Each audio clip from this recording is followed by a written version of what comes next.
that was a bit of a false start.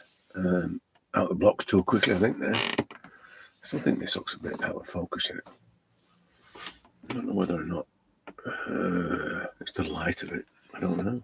It's autofocus, so I can't know much about that.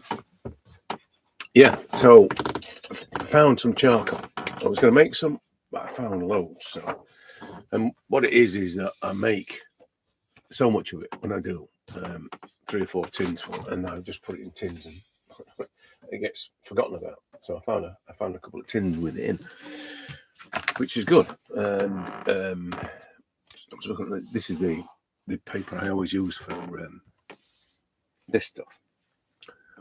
It's just cheap stuff from the supermarket, and I'll tell you, this is I do that many of these. Look, there's how many? 6 empty ones there. Look, so, and there's another about the same again down there. So I can't bring myself to throw the empty ones away, because I think that with the cardboard I might end up. I think I've drawn on this stuff before, just to see what how it worked with a white pencil, the dreaded white pencil. Yeah, so I found lots of it, all of it bent like that, but I'm all right. I'm cool with that. So very, very smooth and flowing. So I'm going to draw this lady, which is a great thoughtful pose, and the dilemma is, can I capture that that depth in her eyes? That's the thing. Forget about whether the eye's in the right place. I'm going to try and capture the emotion in it. That's the main thing. So, yeah.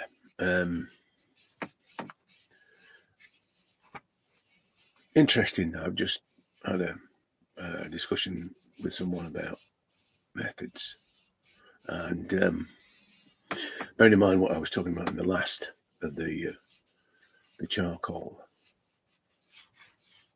Sorry, the ChatGPT recommended videos about skills and things, and their argument is that beginners need methods, basically, because they flounder, and the whole thing is like an anathema to me. That it's just like because they want to make portraits like everybody else does. They want to do photographic copies, and why not? That's exactly what it's about to many people, to do that, and even great portrait artists do that, So why is it that I think it should be any different? Not quite sure why, but I think the real reason why is that we ain't going to be greats. We ain't going to be shown in the best galleries. We ain't going to win competitions. We ain't going to get loads of money for what we do. So why are we doing it? Right? We're doing it for our own benefit, for the joy of doing it, right? If you put things in front of you that say you should know this or you must know this, then it's always going to, why are you doing it? We spend our lives doing what we must and we should do, and we have to, this is a time when you can do exactly what you want. What anybody says that you should know and shouldn't know is irrelevant. All you should know is that this is the point at which you are in control, and the only prerequisite is that you enjoy doing it for the right and you do it for the right reasons, basically. So it's not about meeting somebody else's criteria, and you'll drift towards the methods whenever you've got an outcome in mind. Oh, I can't get it quite right. I can't get the nose right. Can't get the mouth right. Well, I'm going to have to learn to draw mouths. I have to practice ears, and I'm going to have to practice eyes. All that nonsense. Well, it's fine if you want to be an illustrator. If you want to do it like everybody else. If you want to fall in line, because that's all you know. But this is the thing. It's all you know. So the answer is to know more, to know that there is another dimension to this, that there is and it doesn't really matter whether or not it's portraits or whether it's, drawing cows. It's no matter what you do. It's all about the joy of doing it. And somebody else's definition of your doing of it, and in turn impacting on your joy, is irrelevant. It doesn't matter. This just really is, and the problem is with these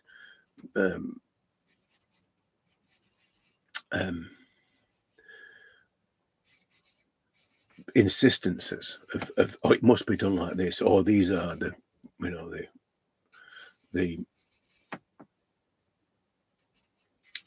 approved way. I forget what the term uses now. Anyway, it'll come to me. It doesn't matter if that's the case. This is you doing this. No matter how else somebody does it, it makes no difference. It makes no difference how they do it. All that matters is how you do it, how you express your creativity. And like I say, we're doing it simply for the joy of doing it. That's all. There's nothing, and that way, your outcome will always be successful. It can't be anything but great things come from joy. Full stop. So if there's any struggle on it or anything like that, if you're drawn towards learning methods or whatever else, the problem is that they will become, or you will become what they are. So you will become great. I don't know, Loomis or whatever. Because Loomis is the thing that you went to when you thought you weren't going to achieve, or you weren't doing as good as what you thought you were going to do, and because your expectations weren't properly addressed. Because that's the other thing as well, that things drive if you start with no expectations, then you're in the right place. But if you start with expectations because of someone else's definition, you're in the wrong place, because that definition is shouldn't be your definition of what portraits are. So the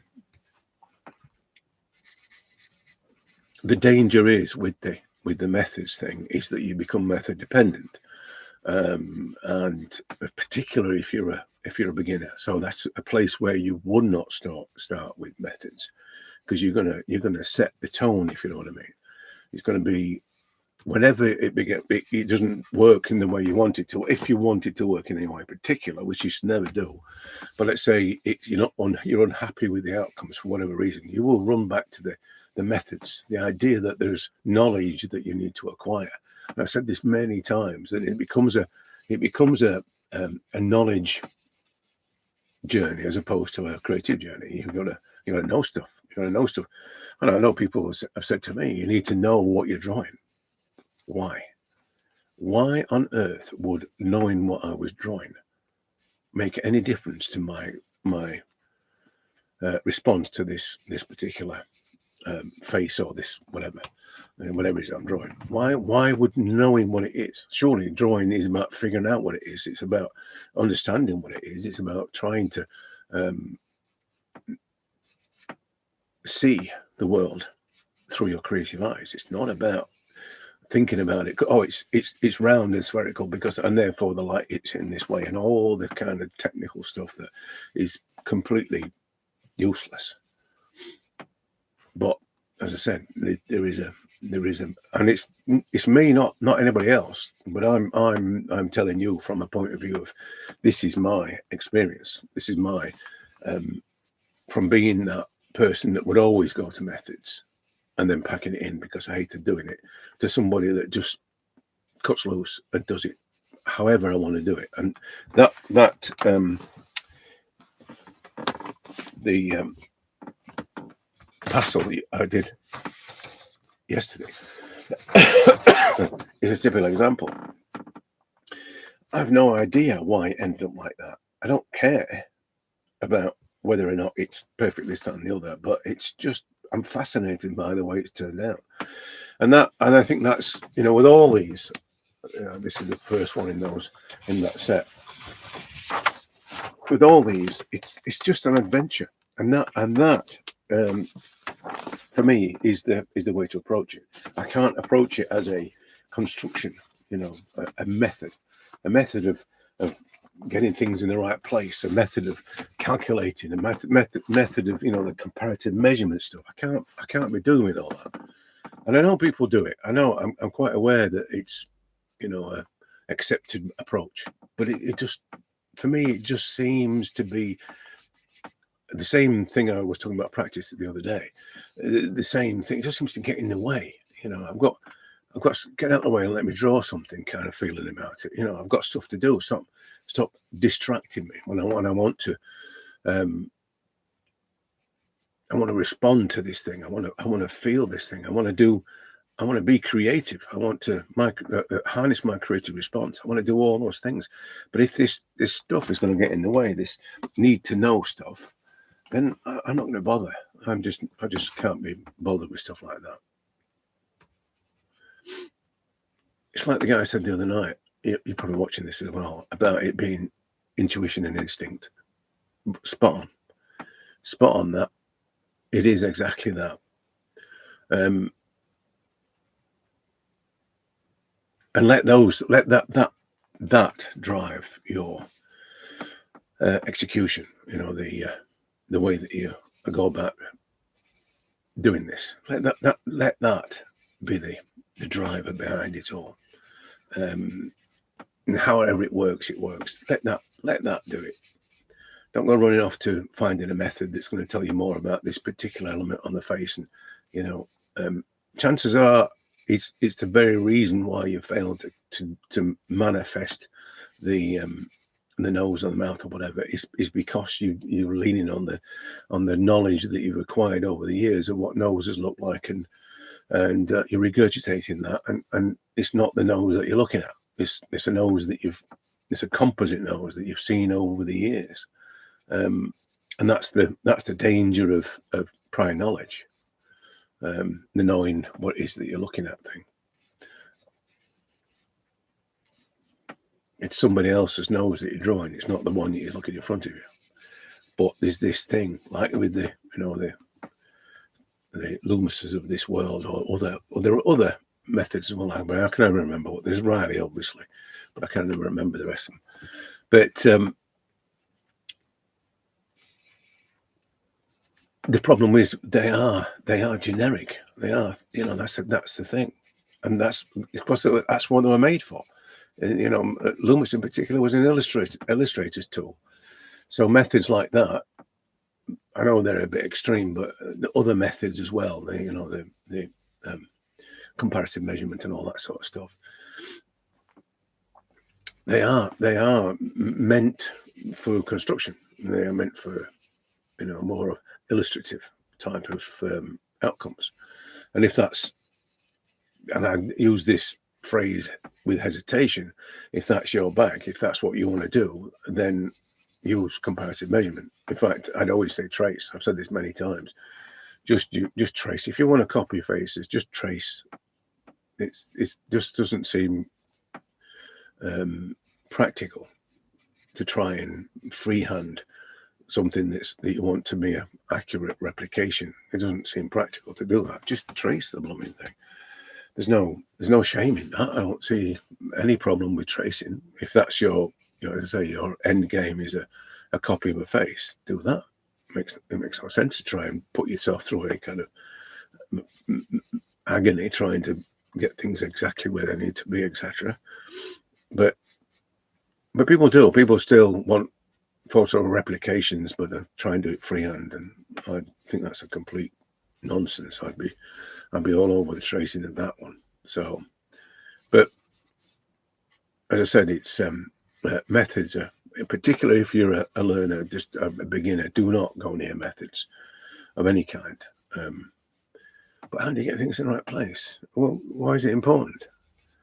Yeah, because you want to make copies of faces. Well, if you want to make copies of faces, trace it.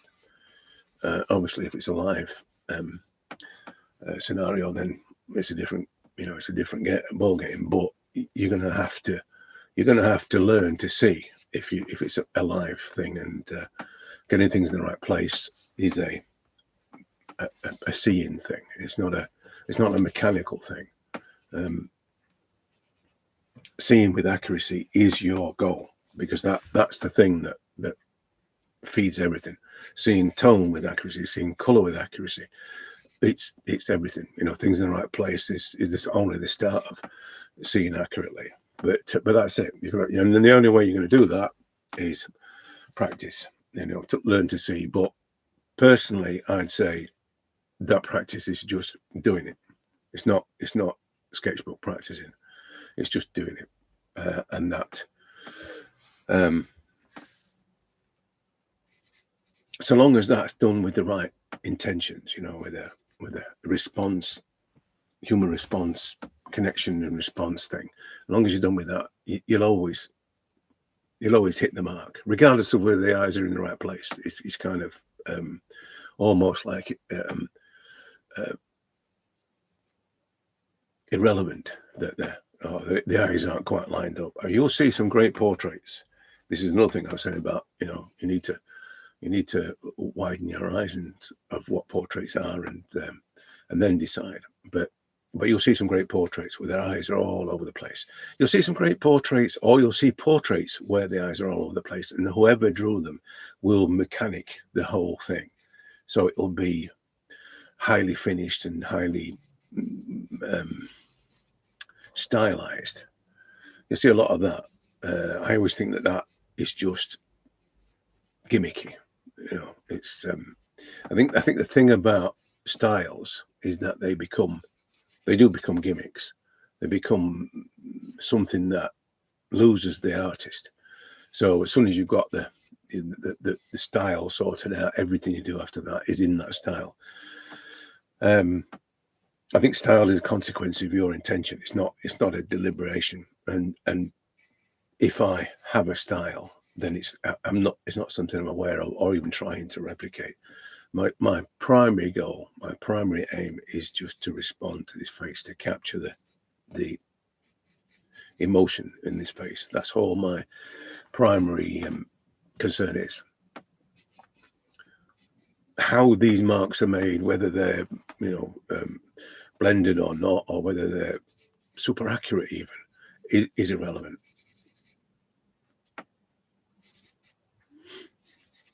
But I'd say if you were a beginner, then you have to start from a completely free, unhindered viewpoint, and just have fun. And I mean, it's serious. You gotta give it a go. You ain't gotta just mess around and throw some paint around and call it art. If it's a portrait, you're gonna have to give it a go. But give it a proper go.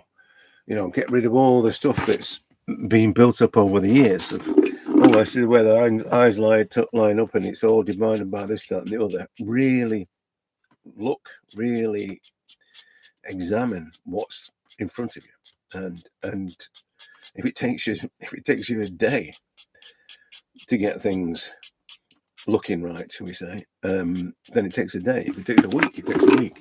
It's not about time and speeding up and all that sort of thing won't make you any better. There is that thing of timed poses and what have you. I'm never quite sure why they do that. I know that when Robert Arai was talking about it, and he was saying that they didn't do it in the Student Arts League, but when he was talking about and they got them to do it, apparently, this is what I heard. And but I think what he was talking about was this thing of, which is one of my students said to me, well, he talks about having a good memory. What he talks about when he says having a good memory is to remember the moment that you first cast eyes on that subject and what you felt about that subject. That's what you need to remember, not what the color of their eyes were. And that's the problem. People have that idea that the speed thing is to do with recognizing the shapes quickly and all that sort of thing, but I think it's more when he referred to it, it was more down to how you felt about that subject and what response you had to that subject. I mean, I've got this thing about not drawing the something more than once, because I always think that when I did that demo the other week at South Emsall,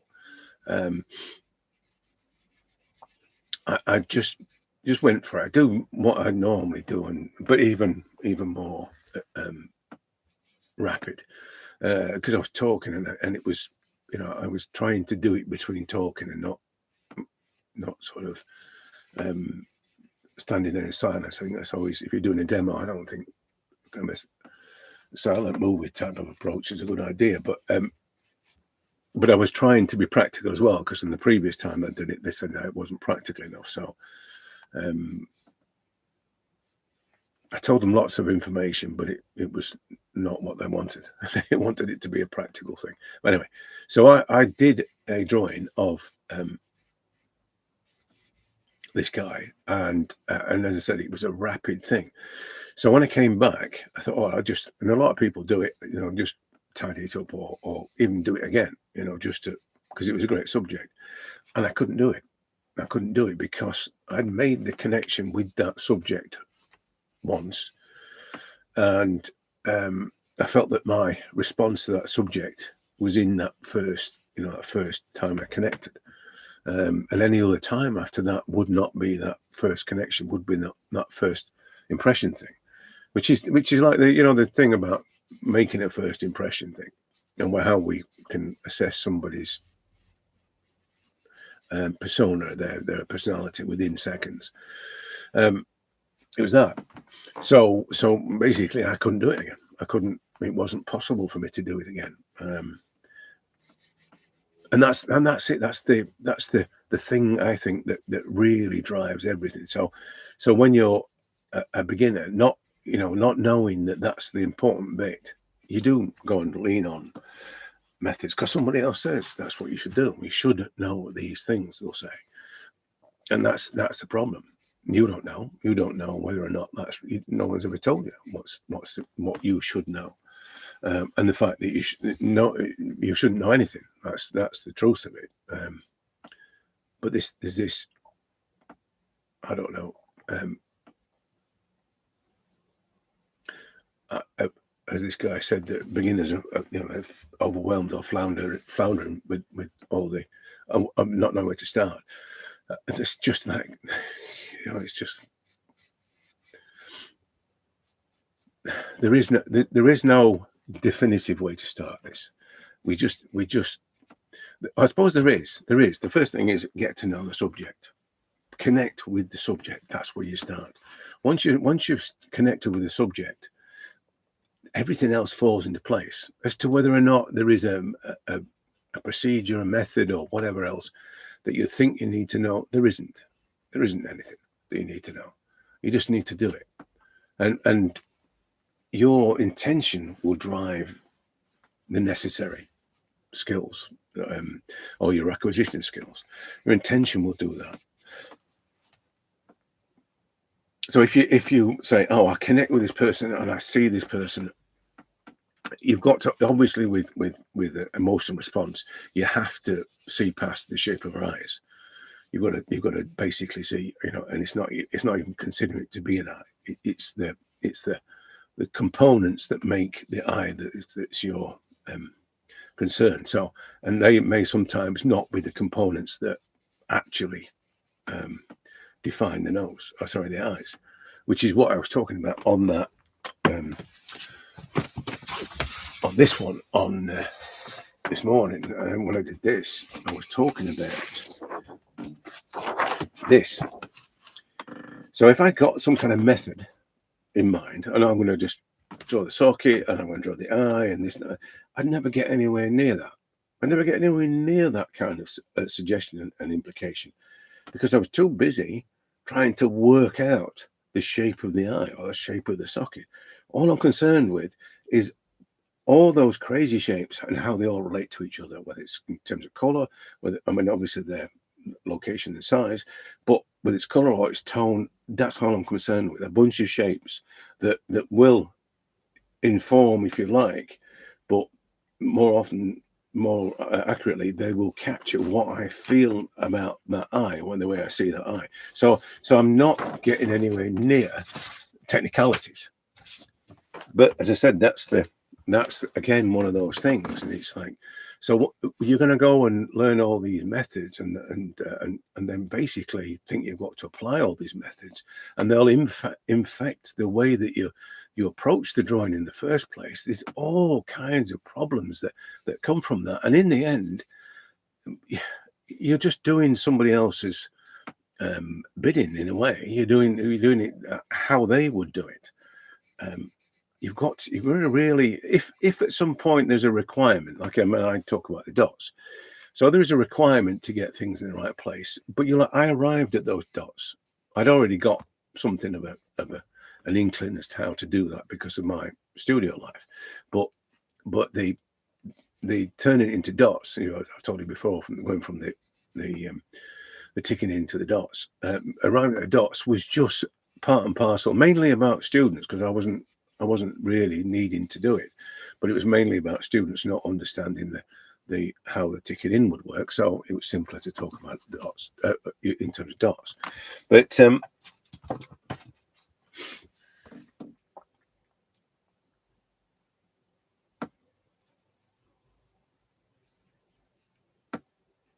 I just realised now that I may well be pontificating again.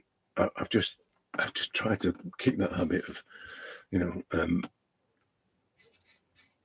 telling it how it is and what my experience is, and me sounding like I'm having a go at people. I managed to kick that last week, but unfortunately, I seem to slip back into a habit of pontificating. So I'm sorry about that. It's just that some of these things really wind me up, to be fair. And it's half the time it's the reason why I'd make a video, because somebody's wound me up with some crazy pontification, crazy assumption about how this should be, and I think no, because it's going to stop people. The amount of people that I have to come across, say in the workshops, in the groups that I go to, that have got these wacky ideas about, I don't know where they've got them from. I've no idea.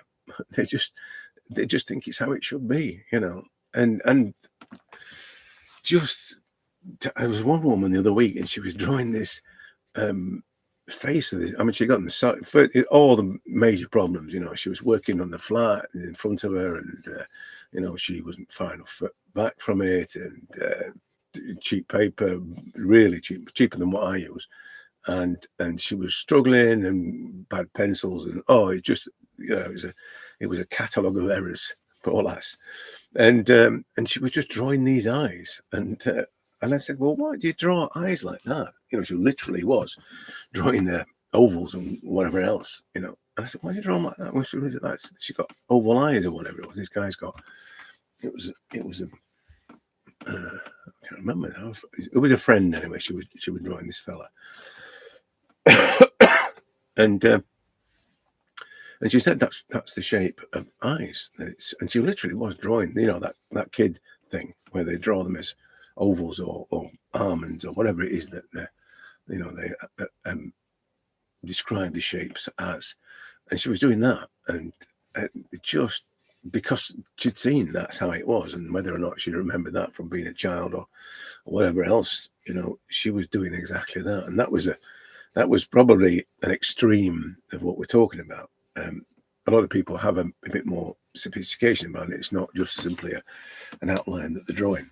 But that's the problem. All these crazy ideas are pumped into people's heads about how to do it, and they stick. And when they're struggling, especially, I mean, making a portrait for some people is a scary thing.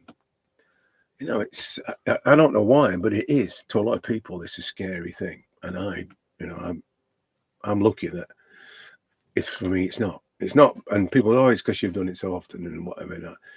No, it's because I don't give a damn. I really don't give a damn about how this is going to work. And as I said with this one, it's a weird one for me. That's not at all. I was drawing it. If you watch that video, I put the yellow on there. I have no idea why I made all that yellow, but the whole thing in the end is awesome. And it's kind of like it's a disturbing awesome. You know, it's like why is it a bit weird? Is what I'm feeling, because it does feel a bit odd and not like I normally draw. But I like it. I like it because of that. Because it's something that I wouldn't normally draw. I wouldn't normally draw it like that. And that's I say it's so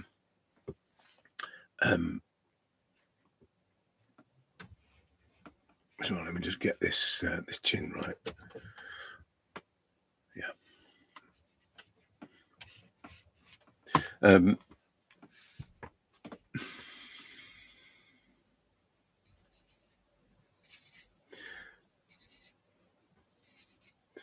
I suppose because of as I said, the fearless, me being fearless about this and not giving a damn about this, I think part of that as well is that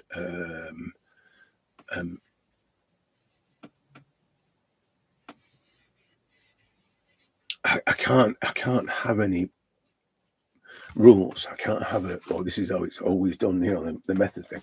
I can't have that because I couldn't have, because it's almost like predetermining how I'm going to do it, and therefore I'm starting to care. You know what I mean? That's the thing. So I need to be in a place of not caring. I need to be in that place where it doesn't matter how it's going to turn out.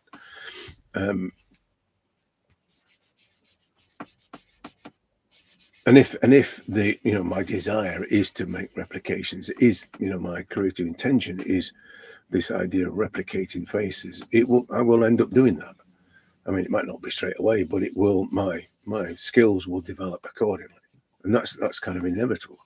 But not by going and figuring out how other people do it and whether or not I can do it exactly like they do it, because they always do it right. And if I follow their rules, then, you know, so on and so forth. And that's how it should be. I think we just gotta,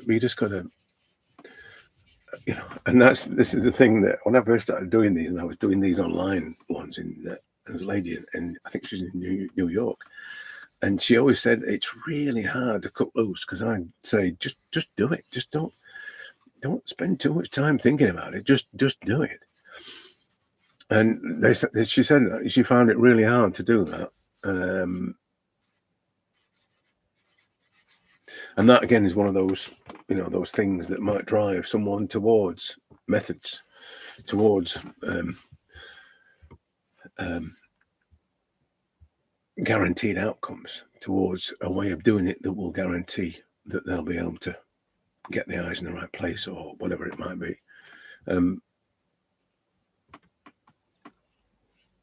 But you just have to be, I think you've just got to say, look, it doesn't really matter this. I'm going to just do this and see what happens. But when you have that kind of mentality, great things happen. You know, I mean, it's unleashing your creativity. It's not a detrimental thing. You're actually letting your creativity be all it can be. That's what you want. You don't want it confined within rules, within guidelines, within straight lines and whatever else you want to draw. You know, they tell you to draw. Use a ruler, use dividers. You know, you don't want to be confining your creativity into the ways of others. That's never going to be any good. And it's got to be you. It's got to be your thing. So anyway, as I say, I think I'm either ranting or pontificating, and I'm not quite sure. It could be both. But yeah, I do like charcoal, though. It's one of those. It's one of those mediums that it is a medium that is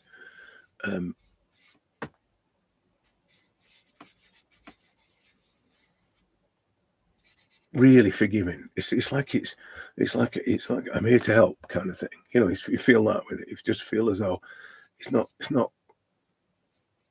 It doesn't want to do me any harm, and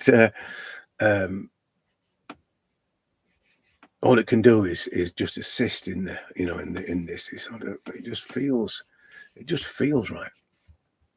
Now, I say when I first came back to this, I never touched charcoal, so I didn't really know what, how to carry on with charcoal. There is no how to carry on, by the way, so don't worry about rules and things with things like with charcoal. I think it's quite the opposite. If you think there are rules with it, then you've got to think again, because there aren't any rules with this stuff.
Like I say, the beauty of this, of charcoal, is it does all this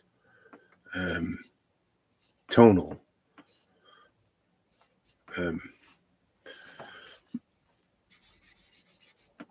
this tonal stuff, all this fine gradual. It depends on the charcoal, obviously, but I think if you whatever, whether it's willow or, I wouldn't say compressed was a good place to start, or at all to start with, but some people do, and I've also seen that people will use larger pieces of charcoal,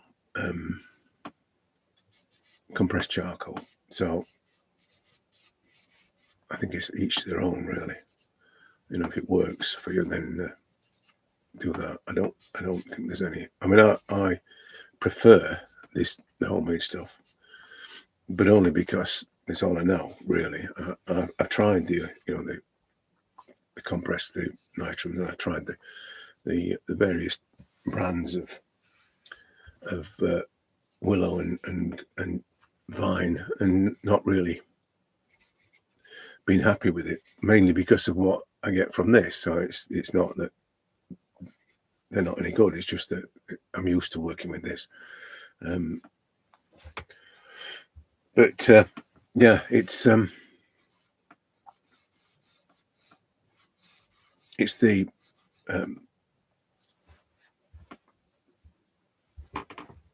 way it just can be simply manipulated. And I think that, I've developed this way of drawing. It's even in the, with the oils, a way of drawing that is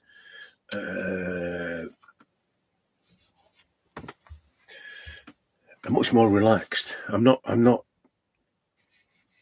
worried about edges. I'm worried about the definite lines around things. I'm not worried about any of that sort of stuff. So and that's, I think is I think that's come from the evolutionary approach, sort of the fixing things as you go along kind of thing, never stop drawing type of approach. I think that's what that's what's happened. It's come from that. So there is never anything hard and fast. I think the other side to that is, if you look at people who do photographic representations, the highly finished ones, there's never any lines, there's never any, it's always like my friend John Farinoff.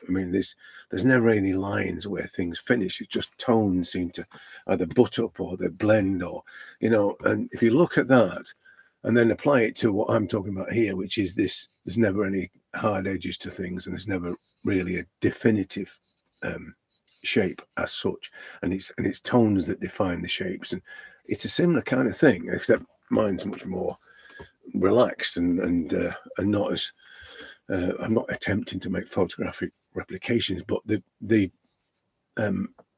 results are that it still looks realistic. And I think that's because the number one thing is there are no lines around things. The tones seem to actually blend within each other. They get along, which is that's a number one thing I would say with the tonal side of things. If you're wanting something realistic, then obviously the tones that create the forms that shape, give form to the shapes.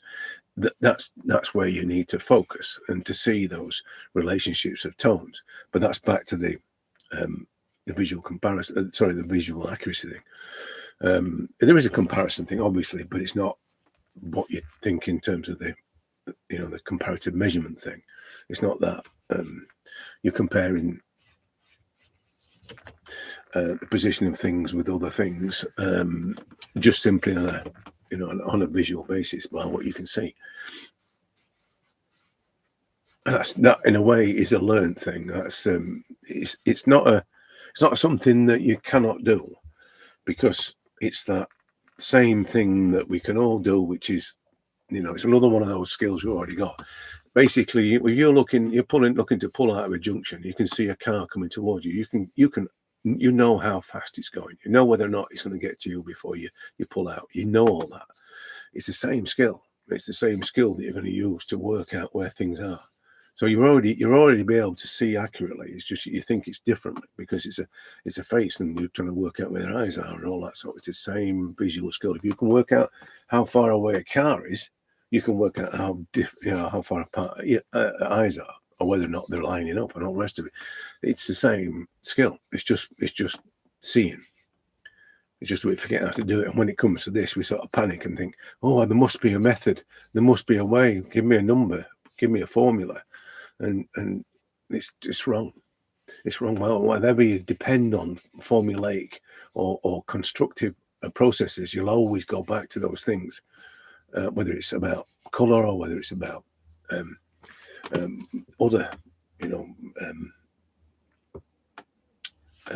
mechanical things. You'll always go back to the there must be a way of doing this that somebody else has worked out for me, and I'll just do it their way because they can do it and look at the work. They're really good at it, so therefore I'll do what they do. I think that's probably one of the things. Other things I advise against as well is, you don't want to be learning from people who are good at it.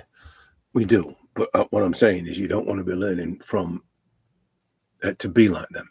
You want a teacher that says, I'm not going to teach you to be like me. I'm going to teach you to be like you, and that's what you want. You want to be finding those kind of people that will show you the way, illuminate the path, if you like. That's an analogy, I suppose, that works.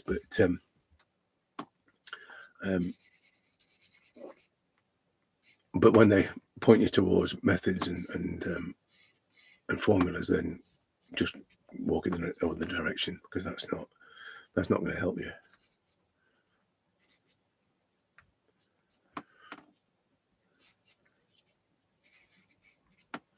Like I say, the charcoal thing is, and I'm doing it now as this starts to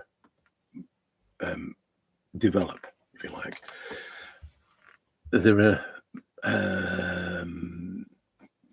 fine hints and graduations, and I'm adjusting the internal shapes, because with charcoal, there's a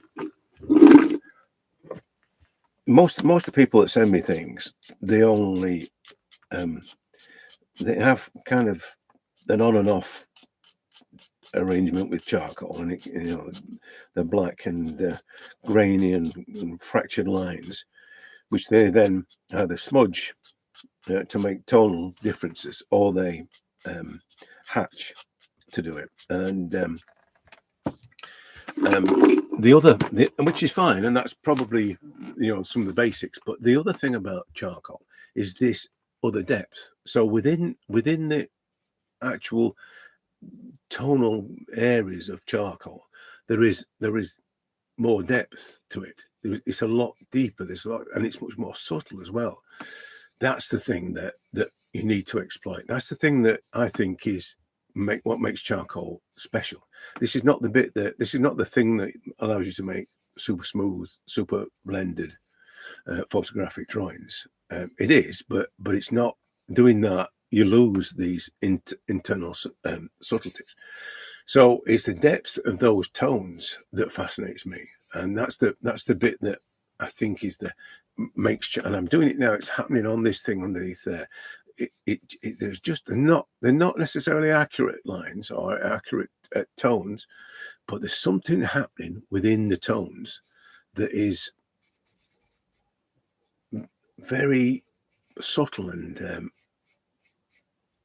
it has more depth. And in a way, I was trying to do this with, I suppose, with the oil pastels, to create that depth of mark making, that depth of tonality, by using multiple tones, which are multiple colors, which were ultimately just tones. So I was trying to do the same thing, but with color, and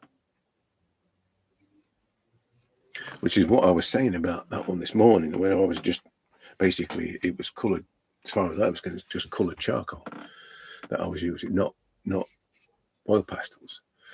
I think the other thing as well is that, in terms, going back to the methods thing,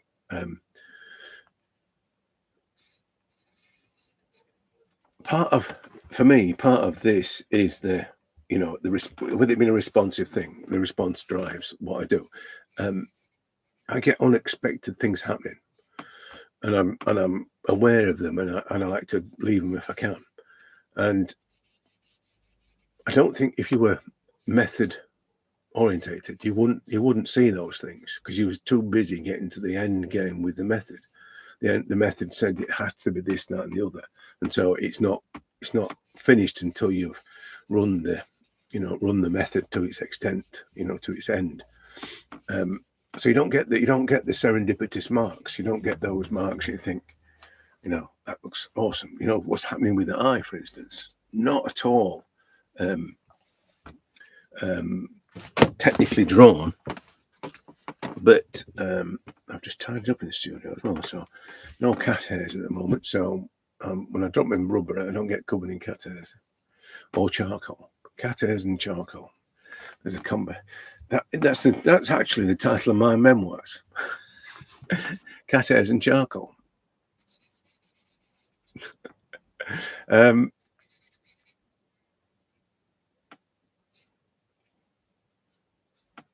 So this is the other part to what I'm saying about the methods. I want there to be accidents. I want there to be wrongness in my drawings. I think that's really important that you have those elements. This is the thing between the human face and digitally enhanced faces. That there needs to be wrongness in the face. The amount of, you look on Pinterest, and generally speaking, I mean, there are lots of AI stuff on there now. So, but generally speaking, there are just model faces, and occasionally you get real people. There is another site, I think it's called Earth something or other, where there are lots of real people faces, but they're not. There might be real people, but they're not photographed well, so you don't have the proper lighting and things like that. So I think one of the things I'd advise anybody when you're starting out with is just get some good references. Don't just draw dodgy images that are not lit properly, and because you're not giving yourself a fair chance. That's one of the things I would say, full stop. You're going to give yourself a bit more respect and a fair chance of doing something decent, because otherwise it's you just forget about methods. You're just battling against something that's not very well lit, and I would say that avoid high res images, because that's another one of those no-nos. People will tell you about focusing on the big shapes and everything else. What's that mean? You know, that's one of those. That's one again. Back to the methods. Draw a circle, draw an ellipse. I can't draw circles. I can't draw ellipses. What the hell? How am I going to do that? So, but the other one as well is that drawing the big shapes. Draw the big shapes. Also, well, which are the big shapes? So if you've got an image that's out of focus, you know, they're already there. All you can see is the big shapes. You can't see the details. So draw from images that are not in focus is probably my tip of the day. If you want to learn quickly how to capture faces. In fact, I do it all the time about the Robert Enright thing, but he does say this thing about you need to capture or communicate the face using only the big shapes or the large masses, as he refers to them, and that's it. You know, if you can do that, then whatever else you do after that, it's just, you know, it's almost irrelevant. If you caught the shape of the face with the big masses, everything else after that is just decorative. And if you to do that with images, because it's fortunate we have equipment to do this. I mean, stick it on your phone and got one of these freebie image editor things. Probably got one on already, and just put an image in and make it out of focus, blurred, make it blurred. Draw that, and you'd be surprised. You'd be surprised. I mean, I've done it with in the members area. There's some images on there that are randomly out of focus. And just to show it, there was I mean, this is the thing about, you know, we recognize faces from 100 meters, and that's nothing to do with eyelashes and the color of their eyes. So we can recognize people from that far away. So what is it that we're going to have to capture? So take it out of focus as if it's, you know, 100 meters away. Draw that, and I guarantee you'll be drawing faces in no time. I know it's not going to be, you know, your kids and all the rest of it, and your grandkids and maybe what you want to do if you wanted to construct something, but it's a great way to learn what's important in a face, what makes that face, you know. Yeah, I would say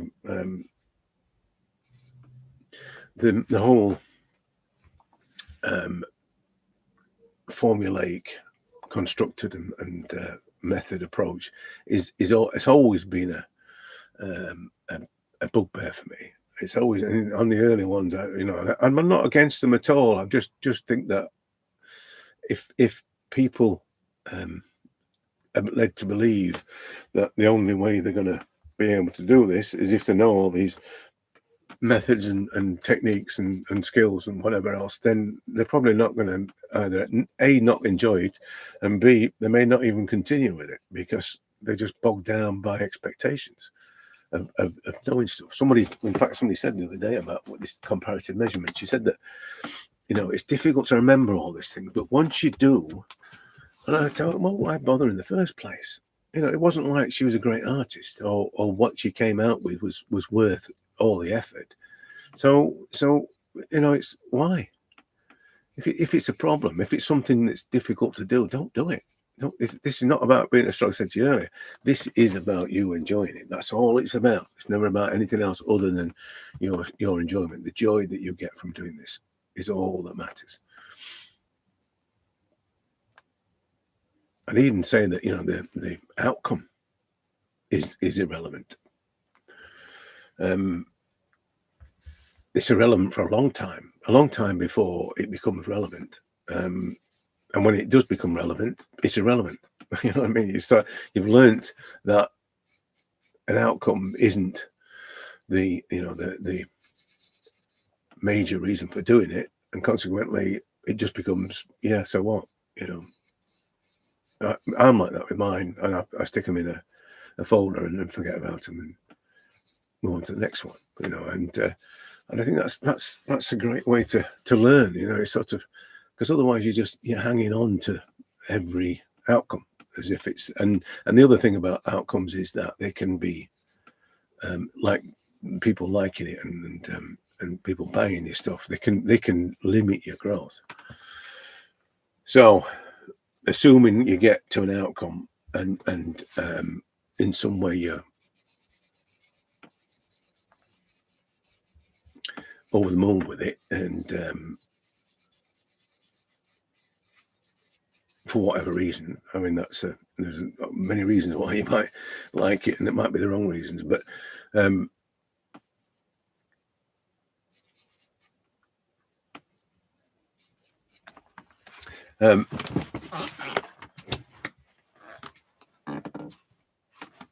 it's all right.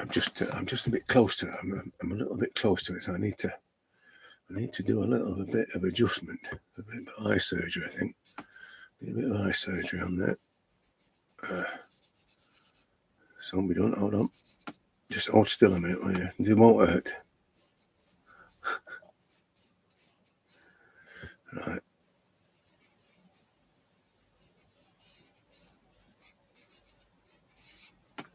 Yeah, when I talked about that thing this morning, and the girl on the train thing, and I was saying about the wanting to be surprised, and I still think about this guy saying that he always wanted to surprise himself, and I think that's a big thing for me. It's when you're proud of what you've done, and you didn't think you could do it, and all the rest of it, but there's an unexpectedness about it, and I think that's if you can lean into that as opposed to it being having to be by comparison, by either subliminally or consciously by comparison, because that's the other thing as well. I've done that where I've drawn something and I've got that, this here, look, this. So I did this and I said immediately, it looks like a sergeant and a Soroya, all this fabric, and I didn't like it because of that. I didn't want it, because I look at their work, and I've told you before about the way that other people's work infects me, and I've treated it in the way that they might treat it, in the same colours and everything else. So I didn't like it because of that. So you've got to be careful that, that the reason why that happens is mainly because of, as I said, it's an infection thing, and I do suffer from that. But this unexpected outcome thing, I think that's and accepting it from what it is, I think that's a great thing. I did that this morning, as I said, I did that one this morning. There's another one, but when I first started out with the oil pastels, and it's all purple and blue. And somebody said, if you want to paint like Freud, then you should use more colours and all that. He was completely off the mark, and I don't want to paint like Freud. It was just my reaction. But when I'd done it, it was completely odd because of the wacky colours, the pink and the purple that I'd chosen. If you look on Instagram, you'll see it. But I was like prepared to take it on face value for what it was, and that is the thing. It's unless I do that, it will always be based on it's successful because it looks like, or it's successful because by comparison to, or whatever. So I can't really fall into that trap. So yeah, it's better now. Look, the eyes are where they should be. There's another thing about this as well, which is going back against talking about the method thing. When you fix what's wrong, it leaves a ghost of what was there before, and there's a strange kind of, for me, there's a strange kind of journey in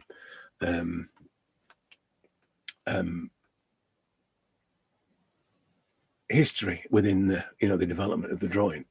I tell you where I first saw this was there's a guy called Loginoff, and he's just one hell of an artist. He's just amazing, but he'd drawn this profile of this woman, literally dark hair, all nose and whatever, and it looked like he really struggled to find the outline, the edge of her face, and the lines were still there. Not like mine, but they were there. He couldn't rub them out. They were still there, and I like the fact that they're still there. That's the evolution of the portrait. That's the evolution of the face. It's the life that was put into this portrait that developed. I like all that. I know it's a bit of a weird thing, but I just like the honesty of all that. So I mean, he maybe tried to. He did try to remove it, I think, but he couldn't. So it was left behind, these marks. But as I said, I kind of like that. So moving that eye there, there's remnants. There's remnants of the marks that were there before, which is good for me. For some people, it's a good job really, because I often end up moving things around, and people, some people would think, oh, no, we can't, got to fix that. But I do end up moving things around a lot. Again, that's probably why charcoal suits me, because of obviously you can do lots of corrections and things, and it's very forgiving. It depends on the charcoal, though. By the way, just if you're using something that's not it's not that soft, you'll end up making dark marks with something and not be able to take it off. So, and if the paper's not right as well, that will often leave a residue, but yeah, it is a forgiving medium. So, I'm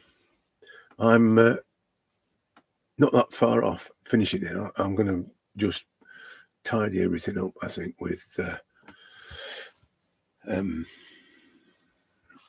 checking all the accuracy of things and whatever, and the position of things, and then I'm just going to work a little bit on the tonal values, on the tonal balance, because highlights where they shouldn't be, that kind of thing, and then the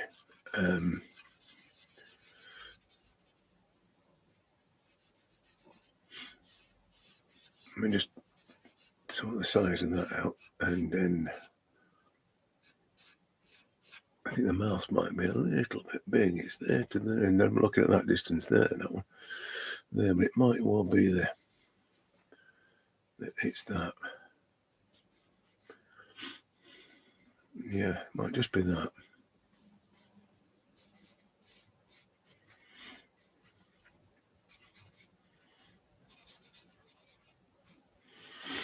Yeah.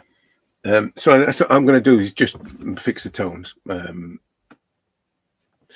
Something that it's different with the oil pastels. With this, it's just varying degrees of grey. That's all it is, and just fixing that. That's the only requirement. But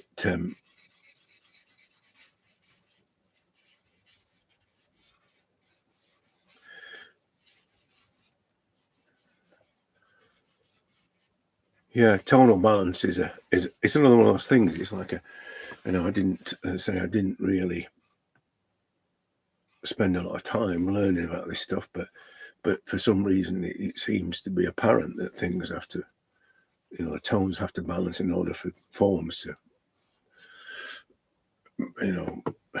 be right, and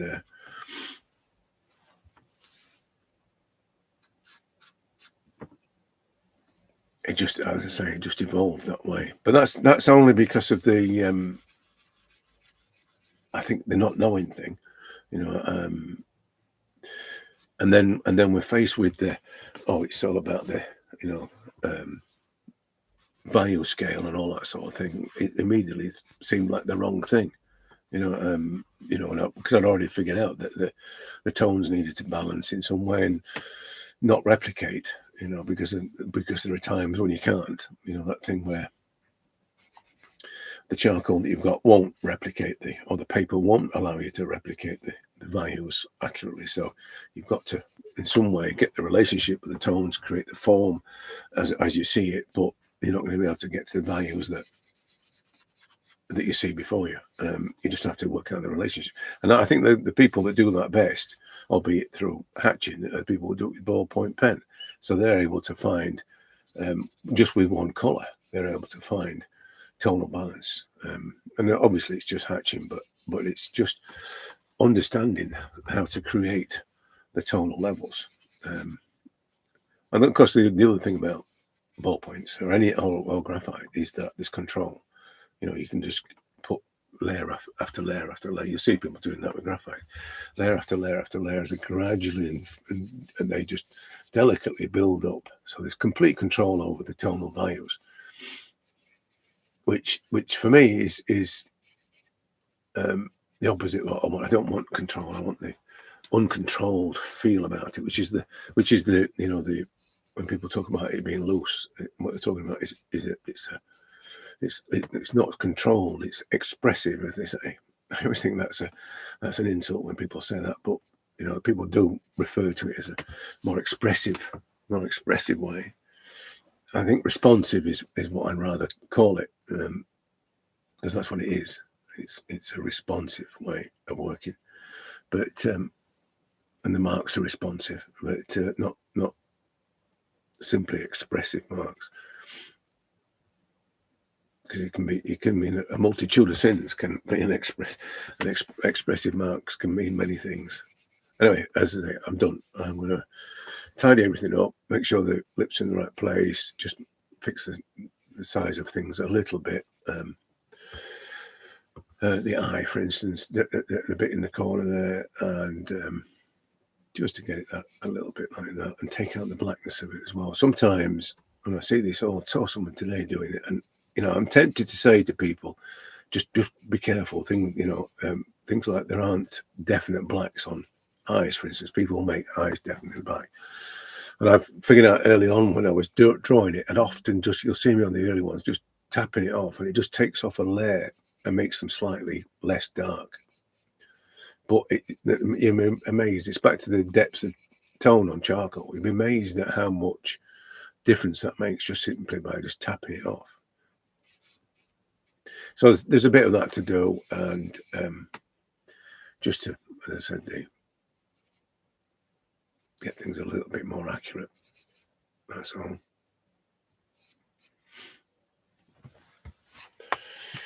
Right, I'll lovely leave you, and I'll catch you tomorrow.